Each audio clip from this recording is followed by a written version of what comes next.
तो प्यारे बच्चों, आज हम देखेंगे प्रॉपर्टीज़ ऑफ डिटर्मिनेंट या फिर सारणिकों के प्रगुण। प्यारे बच्चों, एक बात ध्यान देना है आपको इस चैप्टर में कि प्रॉपर्टीज़ ऑफ डिटर्मिनेंट से सारणिकों के प्रगुण से 4 या 5 नंबर का एक क्वेश्चन बोर्ड एग्जाम में पूछा जाता है। तो हमें इस पोर्शन से इस चैप्टर को, इस पार्ट को, सारणियों के प्रगुण को बहुत ध्यान से पढ़ना है। मैं पूरा प्रयास करूंगा कि आपको सारी प्रॉपर्टीज, सारे प्रगुण सही समझा पाऊँ, सही से याद करा पाऊँ। आप अच्छी प्रैक्टिस करोगे तो इस एक्सरसाइज से हमारा वो 4 या 5 नंबर का क्वेश्चन बिल्कुल भी छूटने नहीं पाएगा, उसमें पूरे नंबर जरूर लाएंगे। तो प्यारे बच्चों, जो सबसे पहला प्रगुण है वो कहता है, यदि किसी सारणी के किसी पंक्ति या किसी स्तंभ के सभी अवयव शून्य हों तो सारणिक का मान शून्य होता है। कहने का मतलब ये है कि अगर कोई सारणिक है, मैं दोनों करके दिखा दूंगा, अगर कोई सारणिक है उसके या तो किसी रो के सारे एलिमेंट 0 हो जाएं या फिर किसी एक कॉलम के सारे एलिमेंट 0 हो जाएं, तो क्या होगा बच्चों कि उस डिटर्मिनेंट का, उस सारणिक का जो मान है, जो वैल्यू है, वो शून्य होगी। प्यारे बच्चों, कहने का मतलब ये है, अगर हम बात करें, जैसे पहले हम 2/2 बात करते हैं। अगर मान लो एक डिटर्मिनेंट है बच्चे 2 सेकेंड ऑर्डर का, जिसका मान लो कि जो रो है फर्स्ट रो वो 0 है।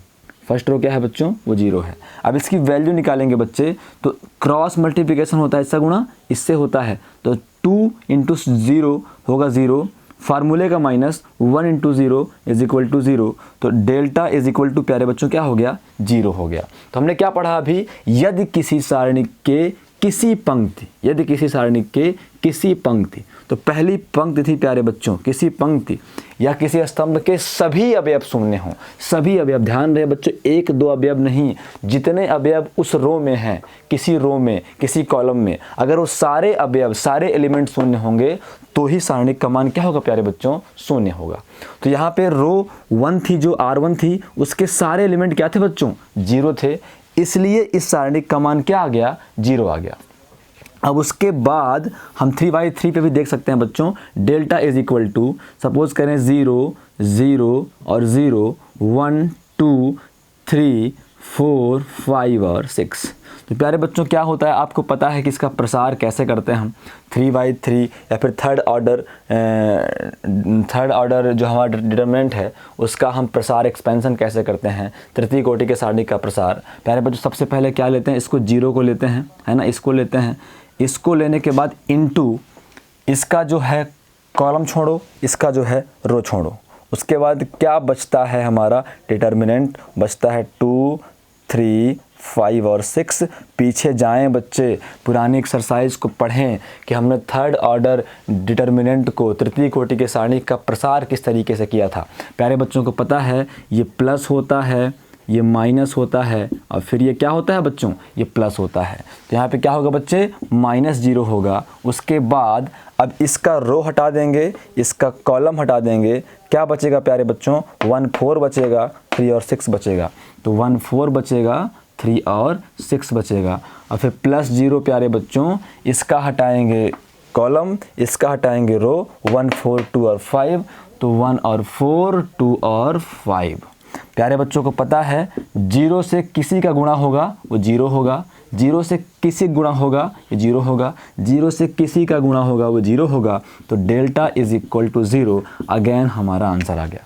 तो प्यारे बच्चों, चाहे एक आपको रो मिल जाए, चाहे मैं आपको कॉलम भी करके दिखा देता हूँ प्यारे बच्चों, चाहे एक कॉलम मिल जाए, कोई सा भी कॉलम मिल जाए, हमारा जो डिटर्मिनेंट होगा वो 0 होगा, है ना बच्चे। तो एक हम और देखते हैं, जैसे मान लो कि डेल्टा = कोई डिटर्मिनेंट है जिसका कॉलम C2 0 है, तो 1, 0, 2, 1, 0, 1, 1, 0, 3, ये हमारा मान लो क्या है बच्चे?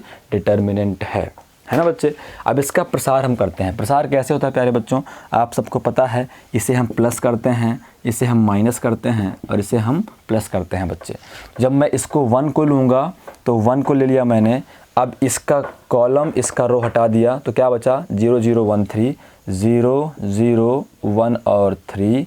उसके बाद ये -0, तो -0 बच्चों, इसको हटाया, इसको हटाया, 1, 1, 1, 3 बचेगा, 1, 1, 1 और 3 बचेगा, फिर प्लस का 2 बच्चे तो प्लस का 2 किया हमने, तो ये गायब 1 1 1 1 0 और 0। कोई दिक्कत हमारे प्यारे बच्चों को दिक्कत हुआ करे बच्चे तो बताया करो, है ना, क्योंकि दिक्कत क्या है ना, दिक्कतें और मुसीबतें बांटने से कम होती हैं, है ना बच्चे। तो इसीलिए उनको बताया करो कि सर जी ये दिक्कत है, ये प्रॉब्लम है, आप बताते नहीं हो, आप अपने ही मस्त धुन में लगे रहते हो। तो प्यारे बच्चों ये जो धुन सवार है पढ़ाने का वो आपके लिए सवार है। तो अगर आप बताओगे कि सर यहाँ समझ में नहीं आया, सर ऐसा कर सकते हैं, ऐसा कर सकते हैं, कमेंट बॉक्स इसीलिए है प्यारे बच्चों, तो मैं ज़रूर आपकी समस्याओं का समाधान करूँगा। तो प्यारे बच्चों अब अगर देखा जाए तो =1, इसको सॉल्व करना सबको आता है। 0 का गुणा 3 से क्रॉस मल्टीप्लिकेशन होता है, 0 × 3 0 हो गया। फार्मूले का माइनस, बार बार मैं क्यों बोलता हूँ फार्मूले का माइनस, 1 × 0 0 हो गया प्यारे बच्चों। फिर -0 इसका गुणा इससे होगा, 0 का गुणा किसी से भी होगा वो 0 ही होगा, फिर भी कर देते हैं। 1 × 3 3 × 3 फार्मूले का माइनस, 1 × 1 1 होगा प्यारे बच्चों। फिर प्लस का 2 है, 1 का गुणा 0 से 0, 1 का गुणा 0 से तो 0। तो यहाँ से प्यारे बच्चों डेल्टा =1 × 0 मिलेगा, अब -0 × 3 में 1 गए 2 मिलेगा, अब +2 × 0 मिलेगा। तो डेल्टा =1 × 0 0 0 +0, तो डेल्टा =0। तो ये बात सही हुई कि अगर किसी सारणी की किसी पंक्ति या किसी स्तंभ के सारे अवयव अगर 0 हो गए तो सारणी का मान 0 होगा। पिछले एग्जाम्पल में हमने एक रो 0 करी थी, 0 आंसर आया था। इस एग्जाम्पल में हमने एक कॉलम 0 कर लिया तो 0 आ गया। ध्यान ये देना है बच्चों कि पूरा अगर कोई रो के एलिमेंट 0 हैं तो उसके सारे एलिमेंट 0 हैं, अगर किसी कॉलम के एलिमेंट 0 हैं तो उसके सारे एलिमेंट 0 होने चाहिए प्यारे बच्चों। तो इस बात को दिमाग में बैठा लो कि अगर किसी सारणी के किसी एक रो या किसी एक कॉलम के सारे एलिमेंट 0 हो गए तो उस सारणी का मान क्या होगा प्यारे बच्चों, 0 होगा। याद हुआ कि नहीं हुआ बच्चे लोग को, याद हो जाना चाहिए। अब प्रॉपर्टी नंबर 2 है प्यारे बच्चों, प्रॉपर्टी नंबर 2 कहती है यदि किसी सारणी की पंक्तियों को स्तंभों में, यदि किसी सारणी की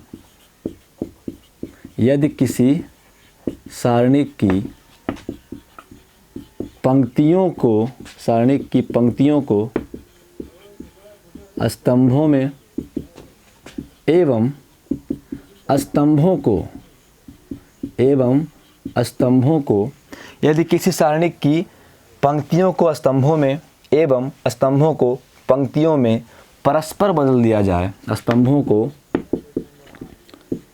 पंक्तियों में परस्पर बदल दिया जाए, परस्पर बदल दिया जाए तो सारणिक के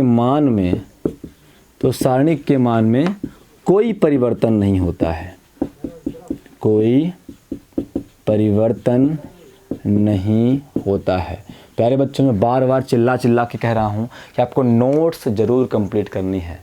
अगर आप नोट्स नहीं करते हो, पुराने मेथड से ही मैथ सॉल्व करते आ रहे हो, क्वेश्चन तो आंसर, कोई प्रॉपर रूटीन नहीं है, कोई प्रॉपर नियम नहीं है, तो फिर धीरज सर से मैथ पढ़ने का कोई औचित्य नहीं है।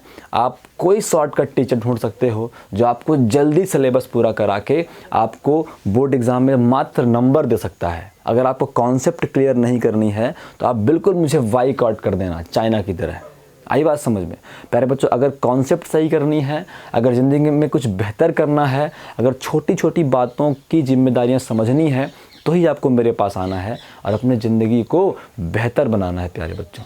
अगर आपको शॉर्टकट तरीके अपनाने हैं तो आप बिल्कुल, मेरा आपसे विनम्र निवेदन है कि अभी के अभी चैनल को अनसब्सक्राइब कर दो। मेरी कोचिंग में मत आना इस साल पढ़ने, है ना बच्चे। आप कहीं शॉर्टकट तरीके वाले टीचर ढूंढो और वहाँ जाके जल्दी से सिलेबस पूरा करो प्यारे बच्चों, और जल्दी से कोई तरीके अपनाओ जिससे नोट्स ना बनानी पड़े, है ना, जिससे इतना पढ़ना ना पड़े, जिससे इतने सारे क्वेश्चन ना करने पड़े। प्यारे बच्चों अगर बेहतर पढ़ना है तो ही जुड़े रहो, क्योंकि लॉकडाउन के बाद जब भी हम मिलेंगे, अगर आपकी नोट्स पूरी नहीं होगी तो फिर मुझसे बुरा इस पर दुनिया में कोई नहीं होगा। आगे बढ़ते हैं प्यारे बच्चों। तो ये सेकंड प्रॉपर्टी है, यदि किसी सारणिक की पंक्तियों को स्तंभों में एवं स्तंभों को पंक्तियों में परस्पर बदल दिया जाए तो सारणिक के मान में कोई परिवर्तन नहीं होता है प्यारे बच्चों। इसका मतलब कहता है ये कि अगर डेल्टा इज इक्वल टू प्यारे बच्चों क्या है, अगर डेल्टा इज इक्वल टू है A1 B1 C1 A1 B1 C1 A2 B2 C2 A3 B3 और C3। इससे पहले मैं ये जो हमारे बुक में एग्जांपल दिया है, इससे पहले मैं आपको छोटा सा एग्जांपल कर दिखाता हूँ। सपोज़ करो डेल्टा इज इक्वल टू 1 2 3 और 4 है। कोई दिक्कत प्यारे बच्चों को? तो डेल्टा इज इक्वल टू इसका हम प्रसार करते हैं, 1 का गुणा 4 से होगा, 3 गुणा होता है तो 1 का गुणा 4 से होगा, 4 1 कम 4 हो गया। फिर फार्मूले का माइनस, 3 का 2 से होगा, 3 दूनी 6 तो डेल्टा इज इक्वल टू -2 आ गया प्यारे बच्चों। अब ये प्रॉपर्टी कहती है कि किसी सारणिक की पंक्तियों को स्तंभों में बदलो या फिर स्तंभों को पंक्तियों में बदल दो। तो मतलब कहने का, अब मैं बदल रहा हूँ बच्चे, तो डेल्टा डैश कर देता हूँ इसको, है ना। अगर ये डेल्टा है तो इसमें बदलाव करूँगा तो बदलाव के बाद ये डेल्टा क्या बन जाएगा बच्चे? डेल्टा डैश बन जाएगा, है ना। ये केवल नोटेशन के लिए है, ये केवल दर्शाने के लिए है कि मैंने इस डेल्टा में कुछ बदलाव किए हैं। तो जब मैं इसकी पंक्तियों को स्तंभों में बदल रहा हूँ, है ना, बात एक ही है, आप पंक्ति को स्तंभ में बदलो या फिर स्तंभ को पंक्ति में बदलो। आई बात समझ में?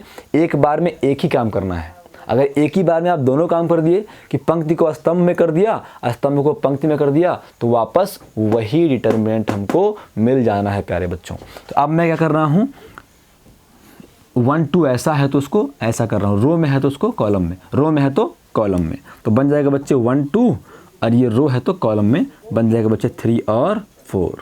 तो प्यारे बच्चों डेल्टा डैश क्या आने वाला है, इसका इससे गुणा होगा, 4 1 कम 4, फार्मूले का माइनस, 3 दूनी या फिर 2 तिहाई 6, तो delta dash is equal to -2। Therefore we can say that delta is equal to delta dash. इसका मतलब क्या है कि अगर किसी आव्यूह, अगर किसी डिटर्मिनेंट की पंक्तियों को स्तंभों में चेंज कर दो, स्तंभों को पंक्तियों में चेंज कर दो, तो उस डिटर्मिनेंट की वैल्यू में कोई फ़र्क नहीं आने वाला प्यारे बच्चों।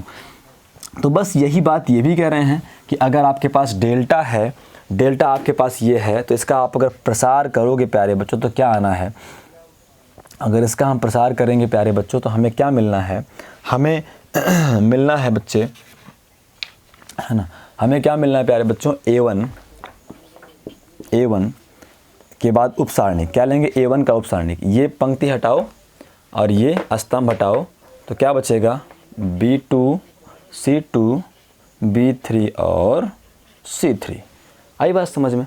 फिर ये प्लस होता है बच्चे, ये माइनस होता है बच्चे, और ये प्लस होता है, तो -B1।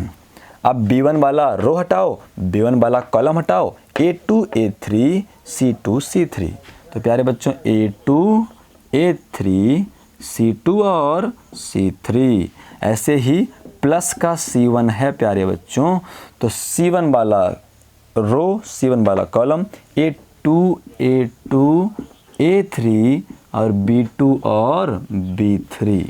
तो प्यारे बच्चों डेल्टा की वैल्यू हमें मिल जानी है A1 into cross multiplication B2 का C3 से, तो क्या बन जाएगा प्यारे बच्चे, बन जाएगा B2 C3 और माइनस B3 C2 और माइनस B3 और C2, और फिर माइनस B1 होगा प्यारे बच्चे, माइनस B1 है, A2 C3, तो प्यारे बच्चे A2 C3 और माइनस A3 C2, तो A3 और C2, अब प्लस करके C1 है प्यारे बच्चे, तो C1 है, तो A2 B3 और माइनस A3 और माइनस A3 और B2। कोई दिक्कत प्यारे बच्चों को? तो इस तरीके से हमें क्या मिल गया बच्चे, इस तरीके से हमें डेल्टा मिल गया। हम इसको इक्वेशन नंबर फर्स्ट कर देते हैं प्यारे बच्चों, this is our equation number first. या फिर अपने पास जगह की कमी है तो मैं इस डेल्टा को थोड़ा साइड पे, इसको मिटाने के बाद डेल्टा को थोड़ा सा मैं साइड में लिखता हूँ बच्चे। तो हमें डेल्टा इज इक्वल टू क्या मिला बच्चों, delta is equal to A1 into मिल गया B2 C3 और माइनस B3 और C2, है ना बच्चे। और फिर माइनस B1 इंटू मिल गया A2 C3 और माइनस A3 और C2, और फिर प्लस का C1 इंटू A2 B3 और माइनस A3 और B2। ये हमारा इक्वेशन नंबर फर्स्ट हो गया। अब प्यारे बच्चों हम क्या करेंगे, डेल्टा के बाद अब हम निकाल लेंगे डेल्टा डैश। डेल्टा डैश मैंने क्या बोला है, जब मैं इस किसी भी डिटर्मिनेंट डेल्टा में अगर मैं कोई चेंज करता हूं तो उसे मैं डेल्टा डैश करता हूं। प्यारे बच्चों कंफ्यूज नहीं होंगे, हमने वहां पे ए डैश को बोला था ए ट्रांसपोज, परिवर्त आव्यूह, ट्रांसपोज मैट्रिक्स। तो यहाँ पे जो डैश था वो ट्रांसपोज को मैट्रिक्स में पिछले चैप्टर में ये जो ट्रांसपोज था बच्चे, ये जो डैश था वो ट्रांसपोज को या फिर परिवर्त को दर्शा रहा था। ये वाला डैश हमारा परिवर्त को नहीं बच्चे, ये चेंज को, परिवर्तन को दर्शा रहा है कि आप जब भी किसी डिटर्मिनेंट में परिवर्तन करोगे तो आप उसमें डेल्टा डैश लगा सकते हो। तो प्यारे बच्चों अब मैं क्या कर रहा हूँ, अब मैं इस रो को बदलूंगा कॉलम में। क्या करेंगे बच्चे, रो को बदलेंगे कॉलम में। तो A1 B1 C1, A2 B2 C3, A1 B1 C1, फिर A2 B2 C2, फिर A3 B3 और C3, A3 B3 और C3। मैंने रोज़ को क्या किया बच्चे, रोज़ को कॉलम में, दूसरी रो दूसरा कॉलम, तीसरी रो तीसरा कॉलम। कोई दिक्कत प्यारे बच्चों को। अब मैं इस डेल्टा डैश की वैल्यू फाइंड आउट करने का प्रयास करता हूँ बच्चे। तो सबसे पहले A1, तो आ गया बच्चों क्या, A1 इंटू ये गायब और ये गायब, है ना, ये गायब और ये गायब, B2 C2, तो सॉरी डिटर्मिनेंट बना लें एक बार, B2 C2, है ना, और B3 और C3। बच्चे ये प्लस होता है आपको पता है, तो ये माइनस होता है और ये फिर से प्लस होता है। तो बन जाएगा प्यारे बच्चों माइनस का A2। क्या बनेगा बच्चों, माइनस का A2। तो इसे गायब करेंगे और इसे गायब करेंगे तो B1 C1 B3 और C3, B1 C1 B3 और C3। अब प्लस का A3 कर देंगे बच्चे, प्लस का A3 कर देंगे प्यारे बच्चों। तो इसे गायब करो, इसे गायब करो, B1 C1 B2 और C2। तो बन जाएगा B1 C1 B2 और C2। कोई गड़बड़ नहीं प्यारे बच्चों, इसको ढके तो B2 C3 B2 B3 C2 C3, A2 को ढके तो B1, तो A2 को जब ढका मैंने, गलती हो गई प्यारे बच्चों, A2 को ढकने पर A2 का कॉलम ढकेंगे और A2 का रो ढकेंगे। तो B1 C1 B3 और C3 इस तरीके से चाहिए, B1 C1 बच्चे और B3 और C3। ऐसी मिस्टेक नहीं करना हमको बच्चे। एक बार फिर देख लो, ये गायब किया, ये गायब किया, तो B1 C1 B3 और C3 बचेंगे। फिर प्लस का A3 है, प्लस का A3 गायब करेंगे बच्चे, तो ये गायब, तो B1 B2 C1 और C2, B1 B2 C1 और C2। अब प्यारे बच्चों इसको हम सॉल्व कर लें तो delta dash is equal to A1 into cross multiplication होता है कि नहीं होता प्यारे बच्चों, होता है ना।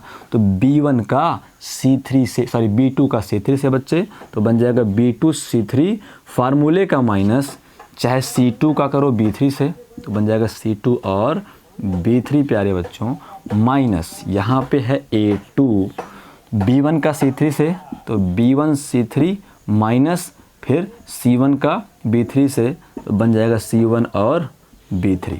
फिर प्लस करके लिखेंगे बच्चे A3 को, क्या बन जाएगा B1 C2 और C1 B2। कोई दिक्कत है प्यारे बच्चों को, कोई दिक्कत नहीं है बच्चे। अब देखो डेल्टा डैश, मैं क्या कर सकता हूँ, यहाँ पे A1 है, इसको व्यवस्थित कर दूँ। देखो इतना पोर्शन तो मुझे इक्वल मिल गया, इससे मैं कोई छेड़खानी नहीं करूँगा। ये कौन सा वाला डेल्टा है, जब हमने कोई चेंज नहीं किया था। ये डेल्टा डैश क्या है, जब हमने क्या किया बच्चे, पंक्तियों को स्तंभों बदल दिया। तो मैं दोनों को इक्वल प्रूव करने का प्रयास कर रहा हूँ। या फिर देख रहे हैं कि कोई चेंज तो नहीं आता, तो इतने पोर्शन में हम कोई बदलाव नहीं करेंगे प्यारे बच्चों। तो A1 है, ये हो गया B2 C3 माइनस, यहाँ पे है C2 B3, इसको मैं B3 C2 करूँ कोई दिक्कत है क्या प्यारे बच्चों? आप चाहे 5 गुणे 4 करो 20 ही आना है, आप चाहे 4 गुणे 5 करो बच्चे 20 ही आना है। तो आप चाहे C2 का गुणा B3 से करो और चाहे B3 का C2 से करो। तो A2 यहाँ बाहर है। अब प्यारे बच्चों ध्यान देंगे, हमें थोड़ा सा इस पे कोई बदलाव नहीं लाना था क्योंकि ये मिल गया था हमें। यहाँ पे देखो B1 बाहर है, यहाँ पे C1 बाहर है, तो हम क्या करेंगे, इनका अंदर गुणा कर देंगे। क्या करेंगे बच्चे? इनका अंदर गुणा कर देंगे। तो प्यारे बच्चों जब मैं माइनस है, ध्यान देना माइनस है, माइनस, जब मैं माइनस A2 का अंदर गुणा करूँगा तो ये बन जाएगा बच्चे माइनस A2 B1 और C3। माइनस माइनस प्लस हुआ बच्चे, A2 है तो A2, C1 B3 है तो इसे B3 और C1 कर दूँ। क्रम से लिखा मैंने ABC ABC। अब प्यारे बच्चों प्लस A3 का गुणा अंदर तो A3 B1 और C2 minus A3 C1 B2 है तो B2 और C1 कर देता हूँ। कोई दिक्कत प्यारे बच्चों को? तो अब प्यारे बच्चे देखेंगे delta dash is equal to A1 into B2 C3 और माइनस B3 और C2। प्यारे बच्चे कहेंगे बहुत बोर करता है टीचर, ये सब कॉन्सेप्ट बताने की क्या दिक्कत है? तो एक बात ध्यान कर लेना बच्चों, चाहे आप 1000 महापुरुष, 100 महापुरुष या आज के जो टॉप लीडर हमारे युवा हैं सक्सेस, चाहे विराट कोहली हो, वो चाहे AB डिविलियर्स हों, वो चाहे स्टीवन स्मिथ हों, वो चाहे डॉक्टर APJ अब्दुल कलाम रहे हों, वो चाहे सचिन तेंदुलकर हों, वो चाहे लियोन मेसी हों, वो चाहे हुसैन बोल्ट हों। प्यारे बच्चों इन सब की आप जीवनी देखोगे, उन्होंने वही काम किया है जो काम बेहद परेशान और बोर करने वाला था। क्योंकि बच्चे जो सिंपल काम होते हैं वो सब कर लेते हैं। हमें कंपटीशन में आगे कैसे बढ़ना है, हम कंपटीशन में आगे तब जाएंगे जब हम वो काम करें प्यारे बच्चों जो दुनिया करने से डरती है, जो दुनिया करने से हार जाती है। क्योंकि वास्तव में सफलता तो वही उसी के आगे है। जो काम कठिन होता है, जो काम बोरियत फील कराता है, उसी काम से करोड़ों लोग हट जाते हैं, थक जाते हैं, बाहर चले जाते हैं। लेकिन जो विजेता होता है, जो चैंपियन होता है, वो उस बोरियत वाले काम में भी एक आनंद ढूंढ लेता है ना? क्योंकि उसे हर वक्त उसे अपना टारगेट, अपना लक्ष्य उसे पता होता है कि बस अगर मैं इतना झेल जाऊंगा जितना मैं झेल रहा हूं, अगर मैं इतना झेल जाऊंगा तो आगे मेरे जीवन का जो लक्ष्य मैंने बनाया था, मेरा टारगेट जो था, वो मुझे मिल जाना है प्यारे बच्चों। तो इसीलिए जब मैं कॉन्सेप्ट कराता हूँ, समझो बुक में क्यों दिया है, ताकि आप पढ़ो। आपको कॉन्सेप्ट कंप्लीट करनी, क्लियर करनी है। कॉन्सेप्ट क्लियर होने से दिमाग में एक बड़ा चौड़ापन आता है, दिमाग लगता है फैल रहा है। तो प्यारे बच्चों हमें 11th और 12th से अपने दिमाग को तंदुरुस्त करना है। आगे मेन जंग तो बाकी है अभी, तो वो जंग तब लड़ी जाएगी जब यहाँ से हम दिमाग को दुरुस्त करके आगे बढ़ेंगे। तो इसीलिए जब मैं कॉन्सेप्ट कराता हूँ प्यारे बच्चों तो परेशान ना हुआ करो। तो यहाँ पे बच्चे अब देखो हमें क्या B1 को बाहर निकालना है। तो आप ढूंढो B1 कहाँ कहाँ है। तो प्यारे बच्चों ये है B1 और ये है B1, तो मैं इनको एक साथ रखता हूँ। प्लस वाले को पहले करता हूँ बच्चे, या फिर माइनस ये B1 रहेगा तो मैं माइनस वाले को पहले करता हूँ। तो माइनस A2 B1 C3 और प्लस A3 B1 और C2, ये किया और ये किया। फिर प्यारे बच्चों हमें क्या निकालना है, C1 बाहर निकालना है ना बच्चे। देखो B1 और C1, तो C1 वाले दो बचे ही होंगे। अब एक ये बचा है बच्चे और एक ये बचा है, तो लिख दो। तो प्लस A2 B3 C1 और माइनस A3 B2 और C1। तो प्यारे बच्चों delta dash is equal to A1 बाहर, तो B2 C3 minus B3 C2 minus A2 B1। क्या कर रहे हो बच्चे, यहाँ से माइनस B1 कॉमन निकाल लो। ध्यान रहे जब माइनस कॉमन निकलता है तो अंदर के चिन्ह बदल जाते हैं। तो ये माइनस था तो प्लस बन जाएगा। यहाँ बचेगा A2, B1 बाहर जा चुका है, C3 ये प्लस है तो माइनस बन जाएगा, ये बन जाएगा A3 और C2। फिर प्लस प्यारे बच्चों यहाँ से C1 कॉमन निकालो ना, तो क्या बचेगा, A2 बचेगा, B3 बचेगा, माइनस A3 बचेगा और B2 बचेगा। कोई दिक्कत प्यारे बच्चों को? This is our equation number 2। अब प्यारे बच्चों ध्यान से देखो तो क्या हुआ, क्या हो गया प्यारे बच्चों, समीकरण 1 और 2 से फ्रॉम इक्वेशन 1 एवं 2 से from equation first and second delta is equal to delta dash. इसका हिंदी क्या है बच्चे? इसका हिंदी ये है कि अगर किसी आव्यूह की पंक्तियों को स्तंभों में बदल दो या फिर स्तंभों को पंक्तियों में बदल दो तो आव्यूह के मान में कोई परिवर्तन नहीं होता। डेल्टा क्या था? ये पहला वाला आव्यूह था। और डेल्टा डैश क्या है? ये वो आव्यूह है जिसकी इसकी पंक्तियों को स्तंभों में बदलने के बाद जो आव्यूह प्राप्त हुआ ये वाला आव्यूह है बच्चे। तो दोनों आव्यूह की वैल्यू क्या है? इक्वल है। ये मैंने दोनों एग्जांपल से आपको बता दिए। मैंने एक नंबर लेकर बता दिया 2/2 और ये 3/3 मैंने बता दिया प्यारे बच्चों कॉन्सेप्ट के हिसाब से। तो इस तरीके से हमारे अपने जो दो बच्चे क्या हैं प्रगुण है वो पूरे हुए। पहला प्रगुण कहता है कि यदि किसी आव्यूह के किसी एक रो के सारे एलिमेंट 0 हो जाएं या फिर किसी एक कॉलम के सारे एलिमेंट 0 हो जाएं तो पूरे आव्यूह का मान ही क्या होता है प्यारे बच्चों? 0 होता है। आप इनको प्रगुण के नाम से भी याद रख सकते हो। प्रगुण नंबर 1 0 करने वाला है, मतलब कोई एक रो 0, कोई एक कॉलम 0 तो पूरा का पूरा प्यारे बच्चों हमारा आव्यूह क्या होगा? 0 होगा। प्रगुण नंबर 2 चेंज के बाद इक्वल होता है, मतलब अगर आप पंक्तियों को स्तंभों में चेंज कर दो, स्तंभों को पंक्तियों में चेंज कर दो तब भी सारणिक के मान में कोई परिवर्तन नहीं होता। चेंज करने के पहले जो मान आ रहा था बच्चे वही चेंज करने के बाद मान आएगा। तो प्यारे बच्चों आप जब तक इन दो प्रॉपर्टीज़ को पूरा करो तब तक मैं वीडियो को अपलोड करता हूं और जल्द ही जल्द आज के आज मैं अगली प्रॉपर्टीज़ लेकर अगले वीडियो में जल्दी आता हूं प्यारे बच्चों। तो जल्दी से आप इसे पूरा करो, अच्छी सुंदर हैंड राइटिंग से अपनी नोट्स को बढ़िया सुंदर दिखाओ ताकि आपका भविष्य सुंदर जगमगाता रहे प्यारे बच्चों। इसीलिए बिल्कुल भी लापरवाही मत करना। जहाँ बोरियत फील होगी ना वहाँ सोचना एक बात कि बस इसी के आगे जीत है, इसी के आगे जीत है, इसी के आगे जीत है। अगर मैंने ये कर लिया तो मैं दुनिया बदल सकता हूँ प्यारे बच्चों। अंदर से इच्छा आएगी, हैंडराइटिंग और सुंदर हो जाएगी और आपका जीवन और सुंदर प्रज्वलित हो उठेगा प्यारे बच्चों। तो अब मैं अगली प्रॉपर्टीज के साथ मिलता हूं अगले वीडियो में। तब तक के लिए अपने प्यारे अच्छे सुंदर नन्हे मुन्ने बच्चों को जय श्री राम, नमस्कार। पढ़ते रहो।